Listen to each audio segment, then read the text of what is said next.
ketiga di Turki. Hari ketiga di Turki. Kita sekarang lagi ada di kota Kuşadası. Sekarang lagi mengunjungi factory outlet itu pembuatan jaket kulit di sini. Yuk kita lihat yuk. Nah, ini dia factory outlet jaket kulitnya, guys.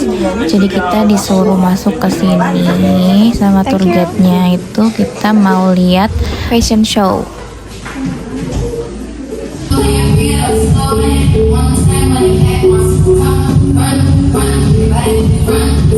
Choose. I want everyone to pay attention to me because we choose. After that, you can enjoy. We have many choices. Kita sudah sampai di Efesus. Kali ini kita mau jalan-jalan. Yuk. Ayo. Sama. Nanti meeting point. Tiketnya, guys. Jaga satu baris seperti biasa kita pakai karcis elektronik QR code.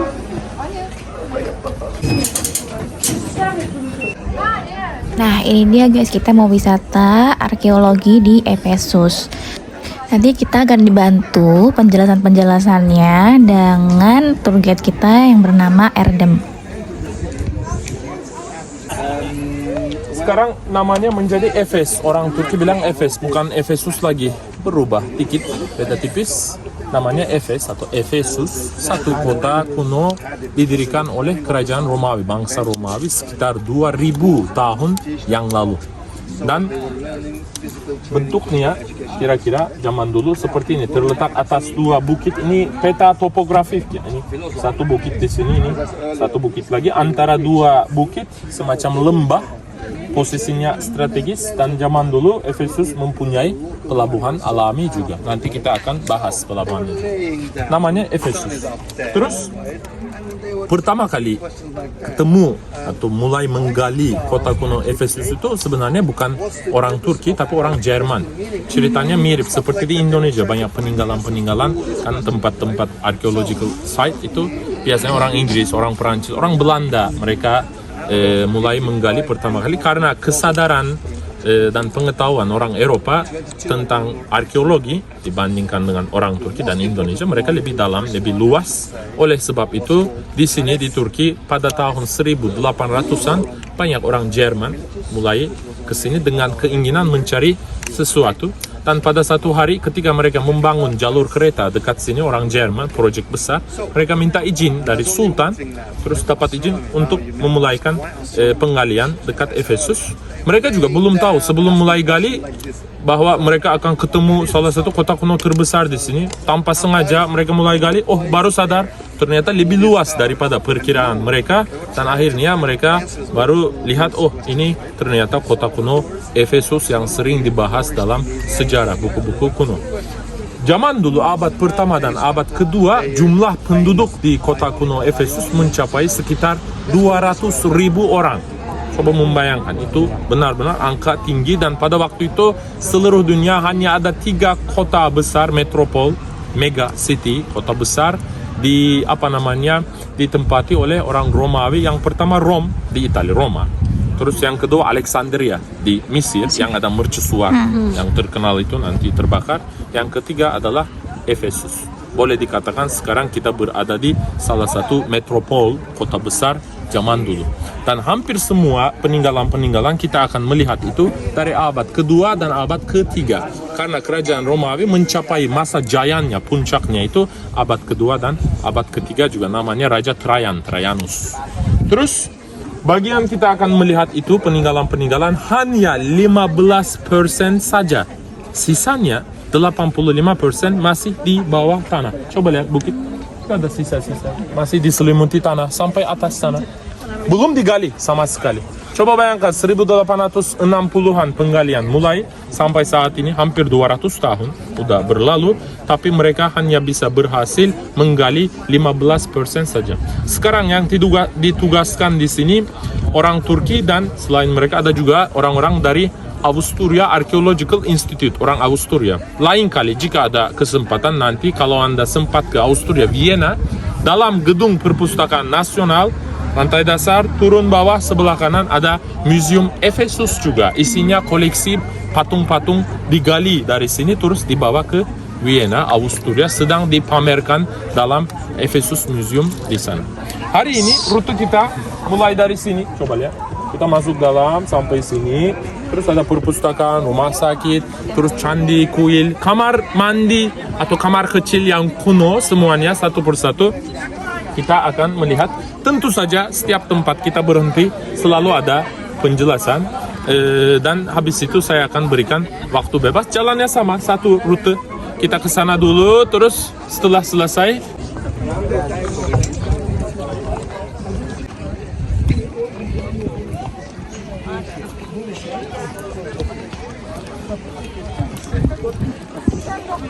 ini guys, di dalamnya Efesus itu jadi kayak peninggalan-peninggalan zaman dulu di Turki.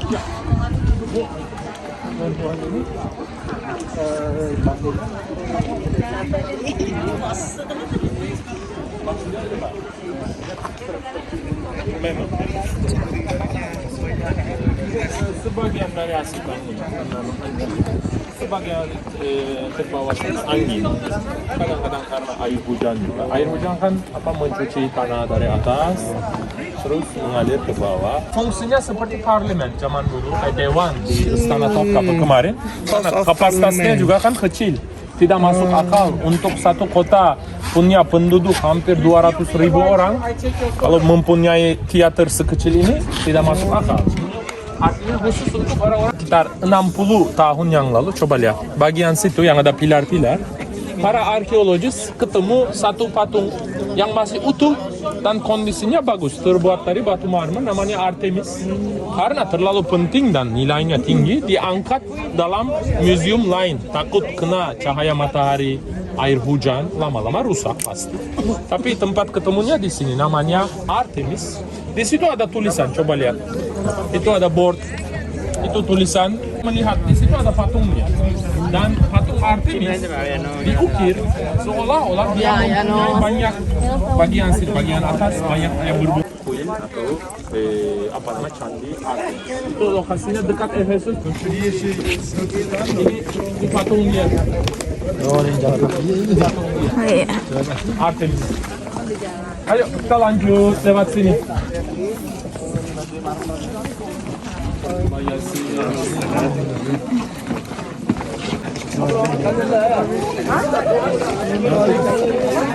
Atau orang-orang politik, mereka rapat di sini terus menyampaikan pembicaraan, pernyataan atau diskusi. Ini tempatnya, dan besar kemungkinan bagian paling atas zaman dulu dibangun pakai kayu supaya lebih ringan, semacam tiang gitu. Lahirannya atau kemunculan tiga agama besar.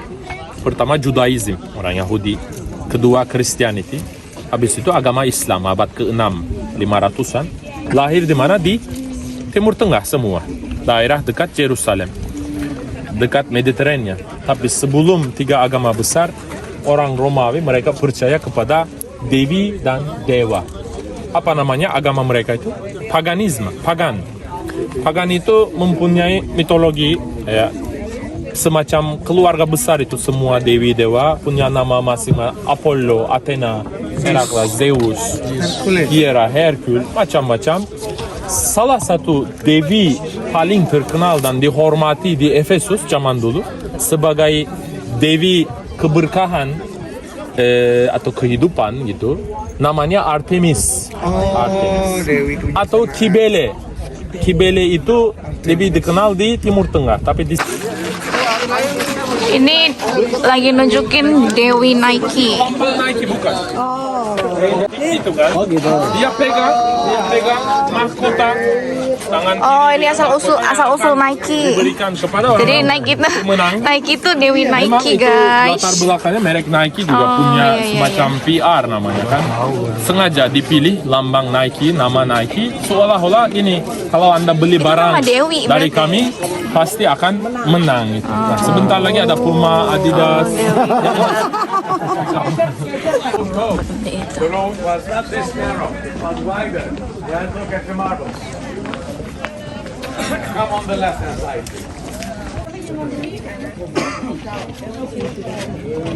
Dua area. Yang pertama, kota atas selalu ditempati oleh orang-orang bangsawan dan kaya. Bagian bawah itu buat orang-orang yang lebih rendah. Nah, pintu ini coba lihat. Itu ada dua pilar. Pintu ini namanya pintu Herakles atau Herkul. Dari sini tidak kelihatan, tapi sisi belakang kanan dan kiri ada ukiran patung Herakles. Dia pegang sebuah kulit seekor singa. Karena Herakles atau Herkul terkenal dengan kekuatan dan keberanian. Sampai dia bisa membunuh seekor singa pakai tangan dia sendiri, begitu kuat dan berani.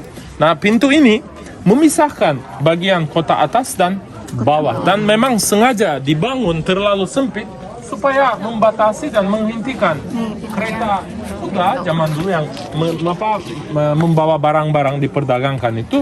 Mereka tidak boleh masuk atas lagi supaya tidak mengganggu orang-orang kaya di sini. Tidak terlalu berisik maksudnya. Kita juga mau lewat. Nanti setelah lewat kanan kiri coba lihat ada ukiran Herakles dan sama kulit.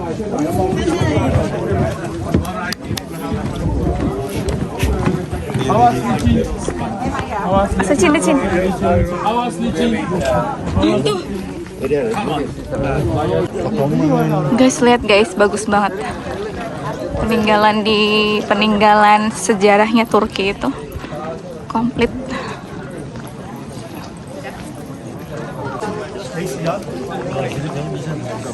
Ini bagus ya.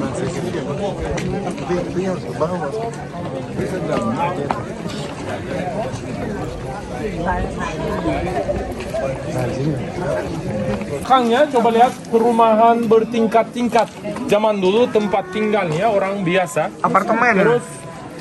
Terus Apartemen pinggir jalan dihiasi pakai mozaik supaya menambah keindahan dalam kota. Artinya zaman dulu. Nah, ini mozaiknya. Ini mozaiknya ya. Seperti di Istanbul, di Malioboro mungkin. Mozaiknya warnanya udah pudar.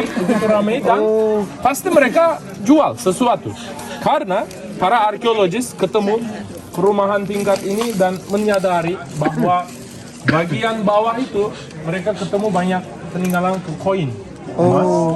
Artinya ada perdagangan. Dan keluasannya juga sama, coba lihat, sama. Untuk menjaga persaingan antara mereka. Bagian bawah toko, bagian atas rumah, apa namanya? Ini tuh ruko. Ini nih ruko guys. Jadi di sini buat perdagangan gitu. Inspirasi dari Glodok. mari kita. Terus ada juga nama salah satu raja Hadrian. Pernah dengar Hadrian? Pernah. Salah satu raja paling kuat dan paling sombong juga. Kenapa sombong? Karena sampai dia minta begitu diagungkan dan dibangun satu kuil atas nama dia, seolah-olah dia juga setengah dewa, setengah manusia. Ini kuil dia, namanya Temple Hadrian atau kuil Hadrian, dibangun atas nama dia. Terus bagian atas, dalam dan luar, kita dapat melihat dua ukiran yang di dalam. Coba lihat, lambang Starbucks, bukan? Starbucks ya. Medusa. Medusa, betul. Medusa. Dewi berambut ular namanya Medusa, dan menurut ceritanya barang siapa melihat mata dia langsung menjadi batu. Batu. Pak Budi Ibu Dewi namanya. Batu ya.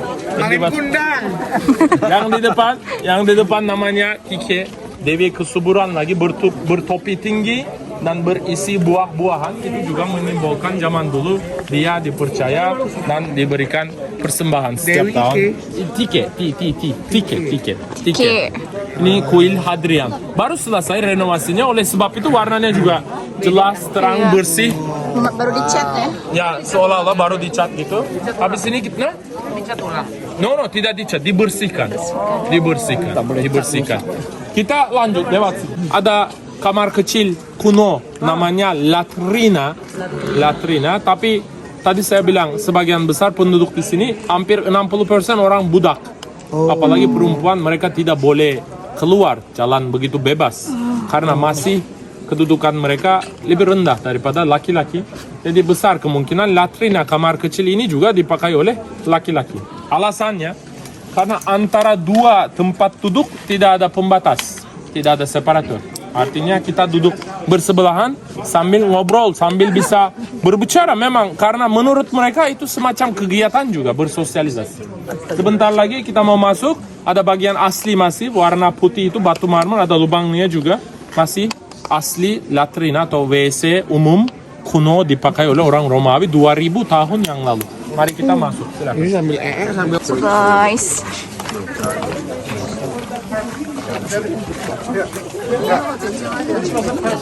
Segi 4 dan di tengah ada kolam semacam air mancur. Biasanya tempat spa, tempat pemandian selalu ada kolam semacam hamam juga. Tapi ini khusus untuk memang pipis dan apa namanya pup ya. oh ini ya kamar mandinya, Kamar kecil. kamar kecil. Bawa pesing nggak, bawa pesing?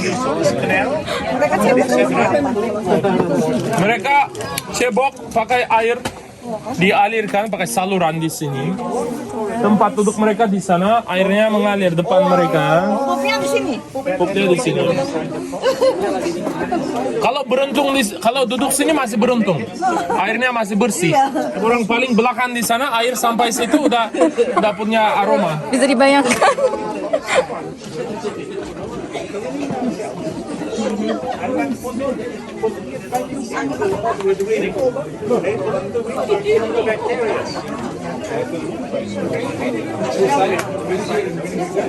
Biasa duduk. Udah mereknya Toto.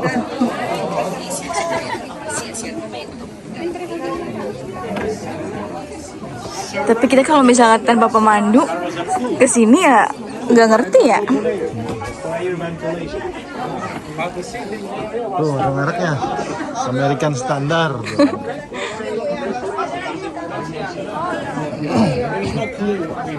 Bangunan paling cantik, paling indah di Efesus adalah perpustakaan Celsus. Coba lihat di sana.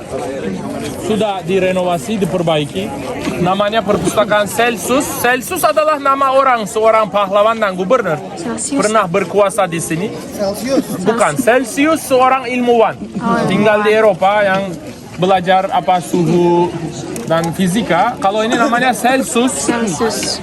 Dia pernah berjuang untuk kemerdekaan dan keselamatan kota kuno Efesus juga. Oleh sebab itu dihormati sampai dibangun satu perpustakaan atas nama dia dan dimakamkan dalam perpustakaan sini. Oh, udah makan. Bangunannya kelihatan dari luar seolah-olah punya 2 lantai.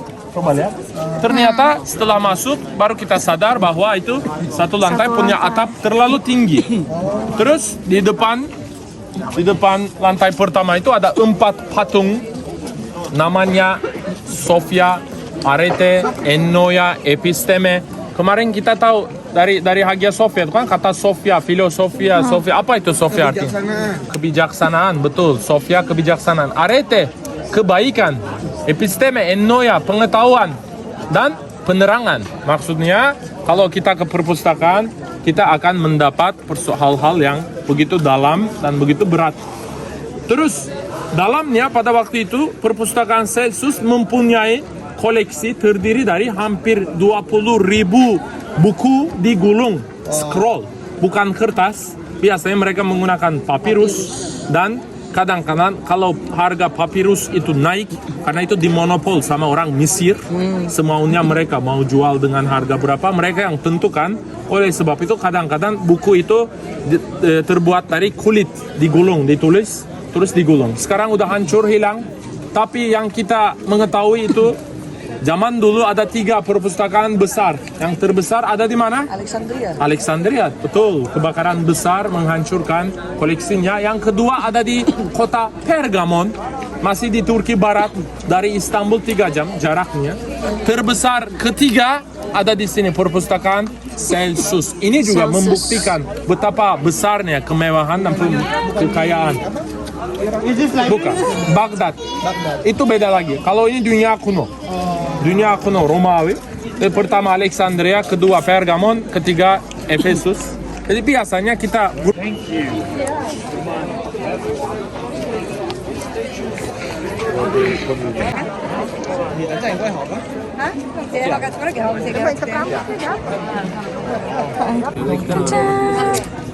Ini harganya 50 TL.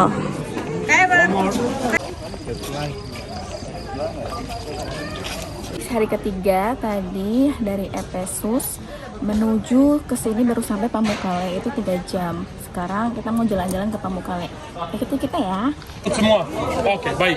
Karena tadi ada yang katakan, Erden saya mau tunggu di sini gitu. Guys, ini adalah Pamukkale. Pamukkale itu terkenal dengan air termanya. Ini dia guys. Nanti kita mau ke air termanya. Guys, ini rencananya kita mau naik mobil untuk ke lokasi. Biayanya itu 250 TL guys naik mobil ini. Soalnya agak jauh ke lokasinya, jadi memutuskan untuk naik mobil. Per orangnya Rp250.000. Guys, ini teater di sedang di Il Teatro. Jadi ini tuh teaternya di Pamukkale. Tuh, lihat guys, bagus banget ya.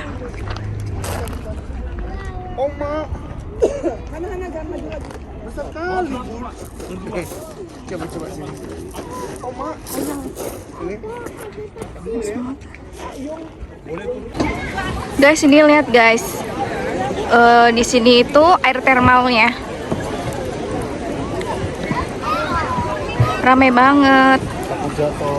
Tapi kita nggak berani kesini soalnya kadang kalau ada lumut itu suka licin. Pamukkale itu terkenal dengan air termalnya.